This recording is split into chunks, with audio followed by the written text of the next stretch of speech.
கால கொடுமை என்று வாய்க்குள் ஏதோ புலம்பிக் கொண்டே சென்றவர் திரும்பி நின்று, தம்பி, உங்க புதிய சிம். கார்த்திக் வாங்கி கொண்டான். அவன் வீட்டு ஜன்னல் வழியே பார்த்தால் பக்கத்து வீட்டு பால்கனி தெரிந்தது. கார்த்திக் பார்வையை கவனித்து, அதுதான் உங்க ஆளோட ரூம். இந்த மரத்தை பிடித்து ஒரு தாவு தாவினால் அவங்க ரூம் பால்கனிக்கு போயிடலாம்.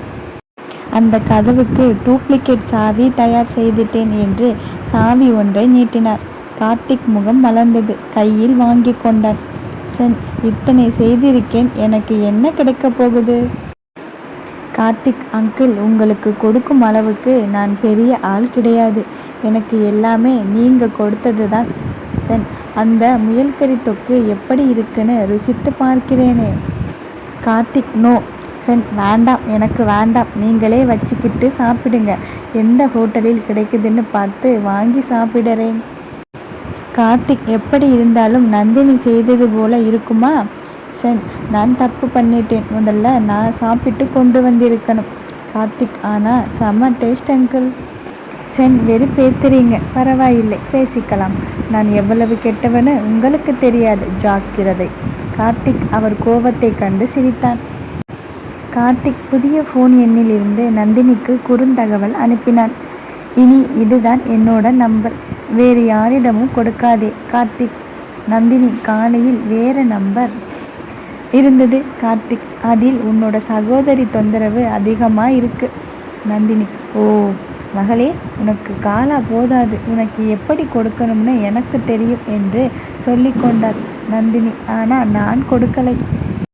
கார்த்திக், நந்தினி, நிஜமாவே நான் கொடுக்கலை. கார்த்திக், தெரியும். நந்தினி, அவர் என்னை நம்புவார். நிச்சயமாக நம்புவார். அவரிடம் நான் என்னை பற்றி நிரூபிக்க அவசியம் இல்லை என்று நினைத்து கொண்டாள்.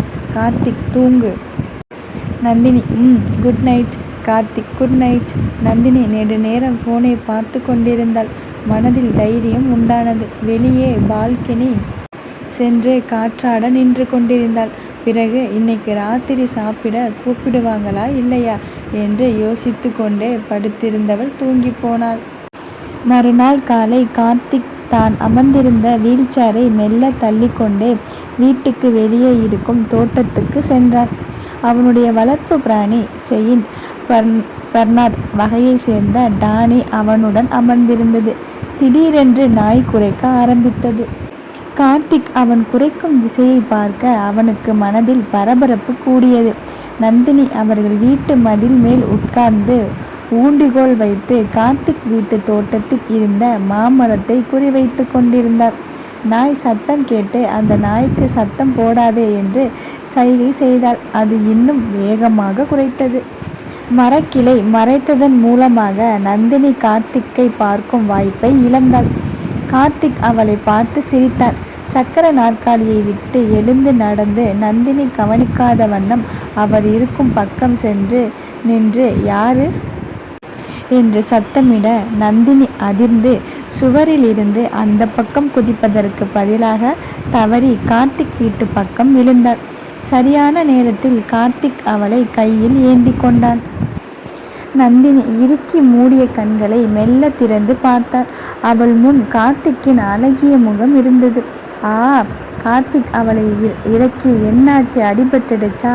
நந்தினி, அடியாள் சார், நீங்க எங்கே இங்கே?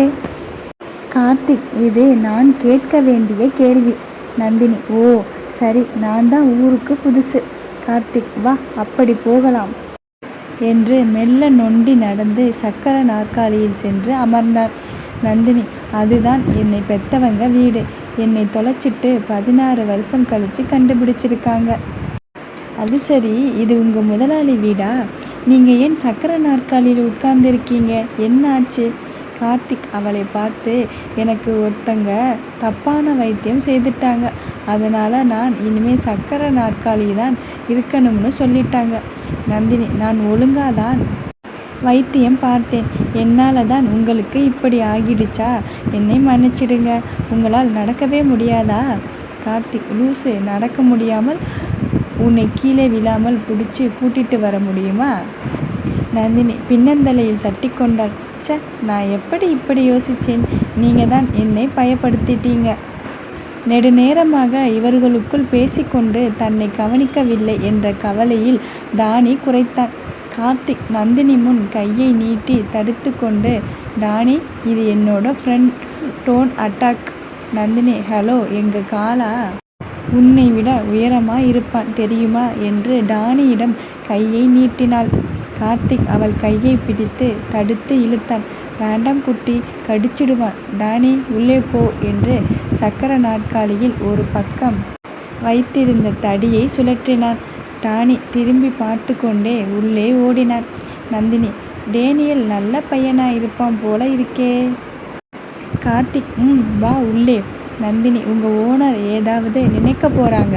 கார்த்திக், யாரும் ஒன்றும் நினைக்க மாட்டாங்க, வா என்று அழைத்து கொண்டு சென்று, பாப்பாம்மா, குட்டிக்கு சாப்பிட ஏதாவது கொடுங்க. பாப்பா, சரி தம்பி. நந்தினி வீட்டுக்குள் நுழைந்து வியந்தாள்.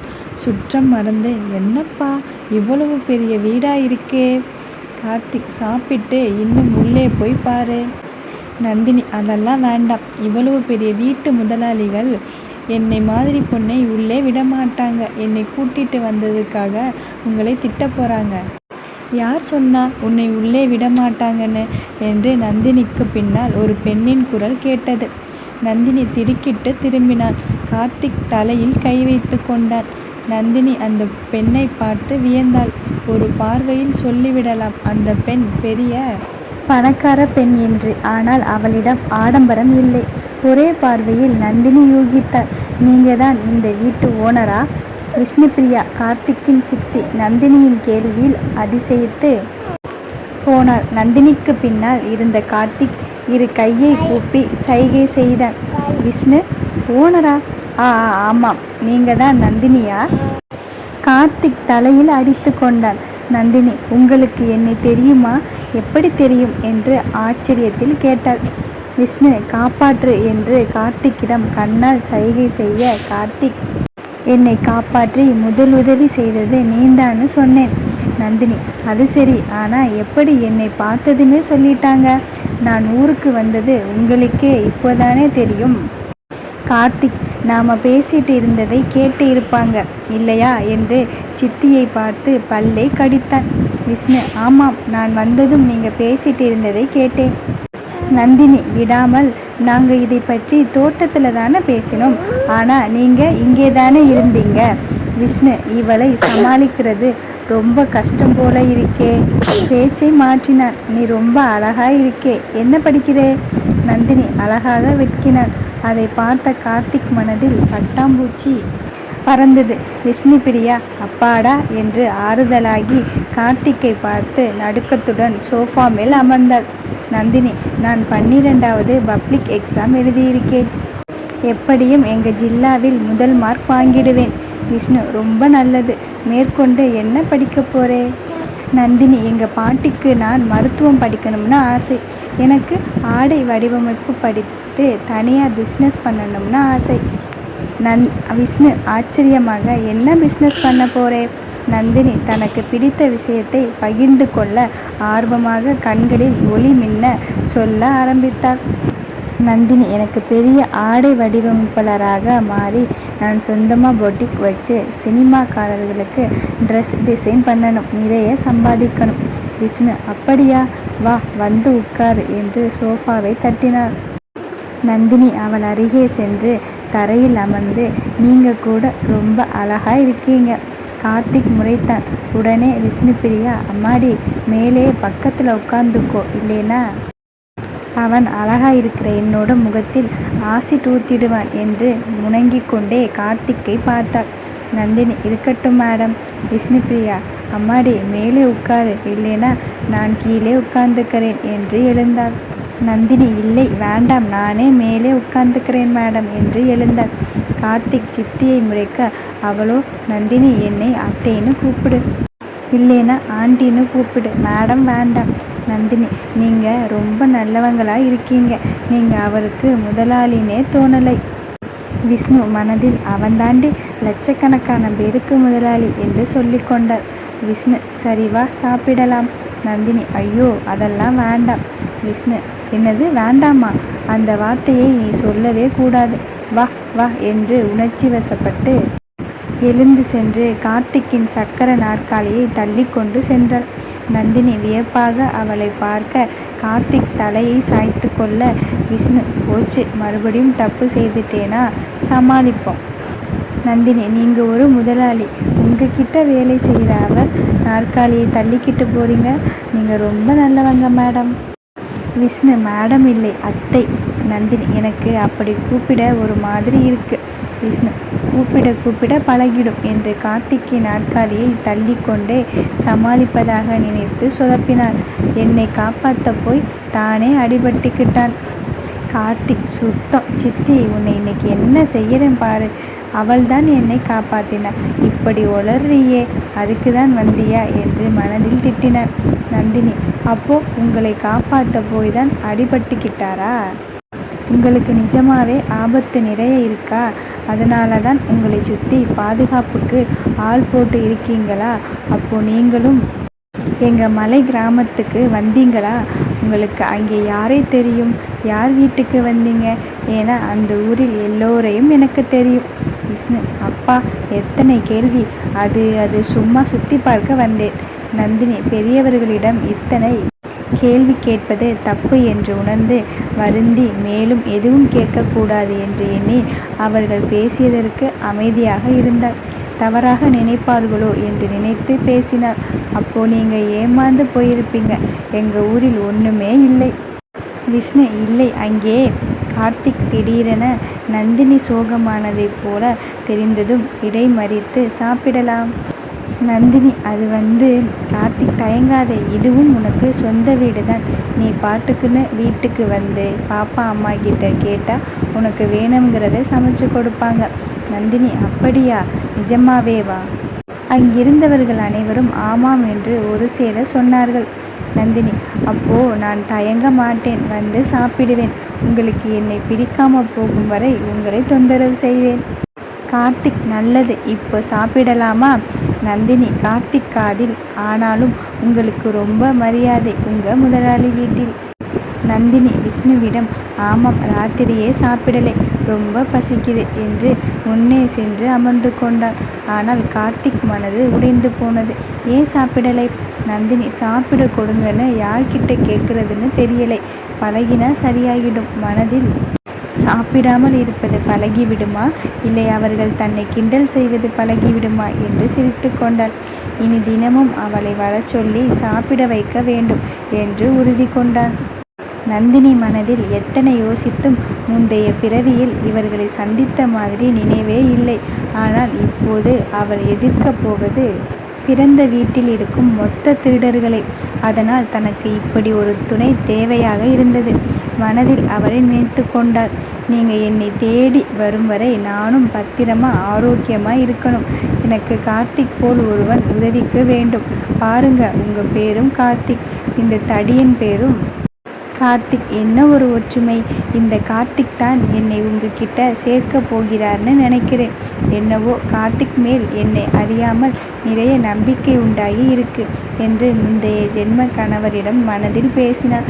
ஆனால் அவளுக்கு தெரியும் முன் ஜென்ம கணவர் மிக பெரிய பணக்காரர் என்று. நந்தினி கிளம்பியதும் கார்த்திக், பாப்பா அம்மா, இனிமே கொஞ்சம் நிறைய சமைக்கணும். நந்தினி நல்லா சாப்பிடுவா. அவள் நிறைய சாப்பிட்ற மாதிரி அவளுக்கு தெரியக்கூடாது. அதனால் நிறைய வெரைட்டி சமைச்சிடுங்க பாப்பா. சரி தம்பி. கார்த்திக் விஷ்ணுவை பார்த்து, சித்தி, உனக்கு சரியான ஆள் கிடைச்ச மாதிரி இருக்கு. விஷ்ணு, ஆமாம், நீ அவளை கல்யாணம் செய்துக்கலைனா நான் சீக்கிரம் ஒரு மகனை தத்தெடுக்கணும். கார்த்திக், ஏன், உன்னை மாதிரியே இருக்கானா? விஷ்ணு, ஆமாம், அவளை என்னை போலவே பெரிய காஸ்டியூம் டிசைனராக மாற்றிடுவேன். கார்த்திக், அவள் நல்லா படம் வரையறா. விஷ்ணு, எங்கே காட்டு? கார்த்திக், என்னை ரூமுக்கு கூட்டிட்டு போ. கார்த்திக் அவள் வரைந்த படத்தை காட்டியதும் பிரமித்து போனாள். டேய், இந்த வீடு உனக்கு நினைவிருக்கா? விஷ்ணு, இந்த வீட்டுக்கு என்ன என்று மறுபடியும் உற்று பார்த்தான். அவனுக்கு ஒன்றும் புரியவில்லை. விஷ்ணு, நீ பிறந்ததும் உனக்காக உங்கள் அம்மா அப்பா எங்கள் அப்பா எல்லோரும் சேர்ந்து பார்த்து பார்த்து கட்டிய வீடு. மலை வீடுன்னு நீ கூட ஆசையாக சொல்லுவியே. சின்ன வயசுலேயே நீ விளையாடிய வீடு உன்னோட பேரில் தான் இருக்கு. இதே மாதிரி அங்கே ஹெலிபேட் கூட இருக்கு. ஆனால் ஏனோ உங்கள் அம்மா அப்பா இறந்ததும் அங்கே போக மாட்டேன்னு சொல்லிட்டே. இது எப்படி நந்தினிக்கு தெரியும்? இல்லை நீ அவளை கூட்டிட்டு போயிருக்கியா? இது யார் மாஸ்க் போட்டுக்கிட்டு? உன்னை போலவே இருக்கு, ஒரே மூச்சில் பேசி முடித்தாள். கார்த்திக் அப்புறம்தான் படத்தை உற்று பார்த்தான். தன்னுடைய முகத்தை கையால் மறைத்து கொண்டு கண்ணாடியில் பார்த்தான். ஆமாம், நந்தினி வரைந்த முகம் அவனுடையதை ஒத்து இருந்தது. ஆனால் முகத்தில் ஒரு பக்கம் தீக்காயத்தை போல இருக்கே. தனக்கு நிறைய விபத்துக்கள் ஏற்பட்டு இருந்தாலும் பெரிய காயம் என்றால் இப்போது காலில் ஏற்பட்டதுதான் தீக்காயம். தனக்கு எதுவும் ஏற்படவில்லையே. விஷ்ணு கார்த்திக் அமைதியாக யோசனைகளில் தொலைந்ததை நினைத்து, என்னடா கேட்டுட்டே இருக்கேன்? கார்த்திக், எனக்கே ஒன்றும் புரியலை சித்தி, ஆச்சரியமா இருக்கு. நீ சொன்ன பிறகுதான் வீட்டையே எனக்கு நினைவுக்கு வந்தது. விஷ்ணு, ஒருவேளை சின்ன வயசில் பேசி விளையாடி இருந்திருப்பியோ? கார்த்திக், ஆனால் அவள் வரைந்து இருப்பது சிறிய வயது காலத்தை இல்லை, கிட்டத்தட்ட என்னுடைய வயது இப்போதைய தோற்றத்தை. விஷ்ணு, ஒருவேளை கனவில் ஏதாவது வந்திருக்குமோ? கார்த்திக், இத்தனை சரியாக வருமா? பொரியலை சித்தி, நான் கொடுத்தனுப்பிய பரிசு பொருட்களை எல்லாம் மறுக்காமல் வாங்கிக்கிட்டா. இந்த ஓவியம் கூட நான் கொடுத்தனுப்பிய பரிசுக்கு பதிலாக கொடுத்திருக்கா. ஆனால் நேரில் பார்க்கும்போது என்னை ஒரு அடியாளாக பார்க்கிறாள். அவளை பொறுத்தவரை பரிசு கொடுத்த கார்த்திக் வேற, அடியாள் கார்த்திக் வேற. அது மட்டும் எனக்கு தெளிவாக தெரியுது. விஷ்ணு, அவசரப்பட்டு எதுவும் கேட்டுடாதே, பொறுமையாக ஹேண்டில் பண்ணலாம். ஆனால் அவள் உன்னை தான் நினச்சிட்டு இருக்கா. கார்த்திக் முகத்தில் புன்னகை அரும்பியது. விஷ்ணு, வலியுது, தொடச்சிக்கோ. எப்படியோ என்னுடைய மகனுக்கு பிடித்த பொண்ணு கிடைச்சிட்டா. அவளை துரத்தி துரத்தி லவ் பண்ண வேண்டியது உன்னுடைய வேலை. கார்த்திக், சித்தி வளரிட்டு இருக்காதே, அவ சின்ன பொண்ணு. விஷ்ணு, தெரியுது. உங்கள் 2 பேர்கிட்டையும் மாட்டிக்கிட்டு எனக்கு ரொம்ப களைச்சி போச்சு. எனக்கு எங்கேப்பா ரூம் ஒதுக்கியிருக்கீங்க என்று கார்த்திக் அறைக்கு பக்கத்து அறைக்குள் நுழைய போனவளை, அது நந்தினி ரூம், வேற ஏதாவது ரூம் பார்த்துக்கோ சித்தி என்றான். விஷ்ணு, சந்தோஷம், வேற ரூமுக்கு போகிறேன். நந்தினியை பொறுத்தவரை நான் தான் இந்த வீட்டு முதலாளி, அதை நல்லா ஞாபகம் வச்சுக்கோ என்று வேறு பக்கம் சென்றான். கார்த்திக், மாடியில் இதைவிட பெரிய ரூம் இருக்கு. விஷ்ணு சிரித்து கொண்டே சென்றான். நந்தினி திருப்தியாக சாப்பிட்டு வீட்டை அடைந்தாள். அங்கு அனைவரும் சந்தோஷமாக பேசி சிரித்து கொண்டே சாப்பிட்டு கொண்டிருந்தனர். பார்வதி மரகதத்திற்கு 2 இட்லியும் தொட்டுக்கொள்ள சர்க்கரையும் மாத்திரைகளையும் தட்டில் வைத்து கொண்டு அவளுடைய அறையை நோக்கி செல்லும்போது எதிரில் வந்த நந்தினியை பார்த்து திடுக்கிட்டாள். பிறகு ஆசுவாசப்படுத்தி கொண்டு, சாப்பாடு நேரத்துக்கு இங்கே இல்லாமல் எங்கே போனேன் என்று வீட்டுக்கு முதலாளி போல சப்தமிட்டாள். காந்திமதி சத்தம் கேட்டு, பாரு, உன்னோட தவ புதல்வி காலம் காத்தாலே ஊரு மேய்ஞ்சிட்டு வந்திருக்கிறாள். ஹலோ ஃப்ரெண்ட்ஸ், கதை பிடித்திருந்தால் சப்ஸ்கிரைப் பண்ணுங்கள், லைக் பண்ணுங்கள், கமெண்ட் பண்ணுங்கள். தேங்க்யூ.